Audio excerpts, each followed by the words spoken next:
ద్రోణుడు, భీష్ముడు, సైంధవుడిని నేను ఇప్పటికే సంహరించాను అని భగవద్గీతలో అర్జునుడితోటి శ్రీకృష్ణుడు చెప్తాడు.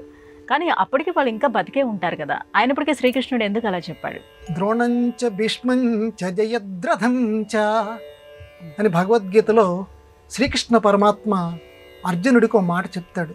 అర్జున, నేనేదో వాళ్ళని చంపుతాను అనుకుంటున్నావా? ఇప్పటికే వాళ్ళు చచ్చిపోయారా, ఊరికే అలా బాణం వేయి అన్నాడు.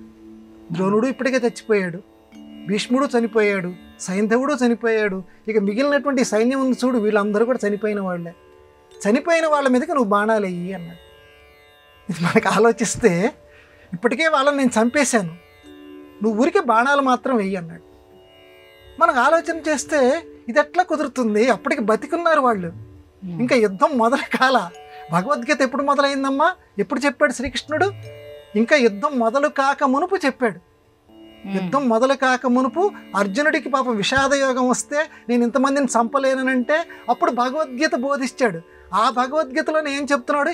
ఇప్పటికే వీళ్ళందరినీ నేను చంపేశాను, నువ్వు కేవలం నిమిత్త మాత్రో భవ కౌంతేయ, నువ్వు నిమిత్త మాత్రుడి బాణాలు అయ్యి అంటున్నాడు. దీనికి ఎలా సమన్వయం చేయాలి అనంటే ఎటర్నల్ ట్రూత్ అని ఒకటి ఉంది ఆంగ్ల పరిభాషలో. అంటే శాశ్వత సత్యం. మనకి పరిమిత సత్యమే కాలం అనేటువంటిది, మనం పరిమిత కాలంలో మనం ఉన్నాం. కానీ భగవంతుడికి శాశ్వత కాలం.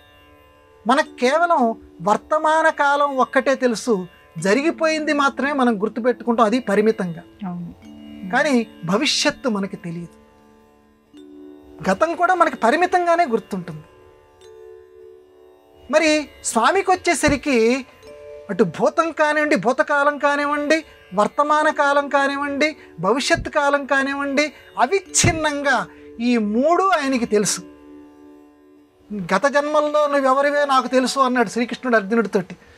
నువ్వేమేం జన్మలు ఎత్తావో నాకు తెలుసు అన్నాడు. కానీ అర్జునుడికి తెలిసేటువంటి అవకాశం లేదు. అందువల్ల భూతకాలము ఆయనకి తెలుసు, జరుగుతున్న కాలము తెలుసు, భవిష్యత్ కాలము తెలుసు. కాబట్టి శాశ్వత సత్యం తెలిసినవాడు, శాశ్వత కాలం తెలిసినవాడు. కాబట్టి భవిష్యత్ కాలంలో రాబోయే 10 రోజుల్లో నువ్వు భీష్ముడిని చంపుతావు, కాబట్టి భీష్ముడు చచ్చిపోయినట్లు లెక్కే. కాబట్టి జరుగుతున్నదేదో ఆయనకి తెలుసు, రాబోయే కాలం ఆయనకి తెలుసు. కాబట్టి రాబోయే కాలంలో ఎలాగో భీష్ముడు చనిపోతాడు, ద్రోణుడు చనిపోతాడు. ఎందుకంటే కాలస్వరూపంని నేను, అందువల్ల నా కాలంలో వీళ్ళందరూ ఎప్పుడో చచ్చిపోయిన వాళ్ళ కింద లెక్క. మన కాలంతో స్వామివారి కాలాన్ని మనం లెక్క పెట్టకూడదు. అందువల్ల స్వామివారి యొక్క కాలంలో, శాశ్వతమైన కాలంలో అంతా ఆయనకి తెలుసు. కాబట్టి వీళ్ళందరూ చనిపోయినటువంటి వాళ్ళే అని ఆయనకి తెలుసు. కాబట్టి ఆ మాట ఆయన అనగలిగాడు. మన మానవులు అలా అనలేము, ఎందుకంటే ఎదుర్కొంటే బతికున్నారు కదా అనిపిస్తుంది. కానీ రేపు జరగబోయే విషయం ఆయనకి తెలుసు. కాబట్టి స్వామివారు ఆ మాట అన్నారని చెప్పి ఈ భగవద్గీతకి భాష్యం రాసినటువంటి వాళ్ళు సమాధానం చెప్పారు. అది అందువల్ల శాశ్వత కాలస్వరూపుడైనటువంటి శ్రీకృష్ణ భగవానికి మనం నమస్కారం చేద్దాం.